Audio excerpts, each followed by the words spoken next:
ខ្ញុំផ្សាយពី YouTube Channel Cambodia Daily 24ជារៀងរាល់ថ្ងៃបាទនិយាយអំពីតារាថៃវិញគឺ Sweet មិនចាញ់គូផ្សេងប៉ុន្មានទេណាដេកមើលថែ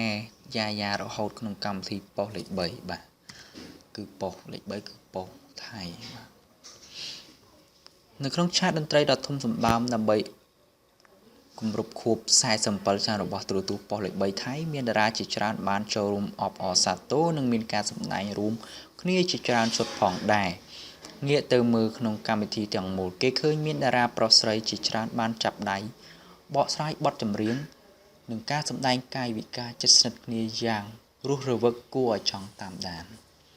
នៅក្នុងនោះដែរកំឡោះសង្ហាណាដេកនិងស្រីស្អាតយ៉ាគឺទទួលបានគាំទ្រយ៉ាងខ្លាំងពីទស្សនិកជនព្រោះថាបច្ចុប្បន្នតារាទាំងពីរដួងនេះគឺកំពុងតែស្ថិតនៅក្រោមការតាមដានមើលរបស់អ្នកគាំទ្រនិងការលើកដាក់ឲ្យអ្នកទាំងពីរឆាប់ក្លាយជាគូស្នេហ៍នឹងគ្នាបាទជាក់ស្ដែងអ្វីដែលអ្នកគាំទ្របានឃើញនោះគឺខណៈពេលដែលនាងថតរូបអនុស្សាវរីយ៍បានបញ្ចប់ទៅលើកំឡោះណាដេកបានរងចាំកញ្ញាយ៉ាដើម្បីចុះទៅខាងក្រោមជាមួយគ្នានៅពេលដែលនាងបានដើរមកដល់ក៏ជួយកាន់ស្បែកជើងឲ្យថែមទៀតផងនិងបង្ហាញពីការយកចិត្តទុកដាក់មើលថែនាងយ៉ាងល្អមិនធ្វើឲ្យអ្នកគាំទ្រមិនសរសើរមិនបានទេមួយគូនេះ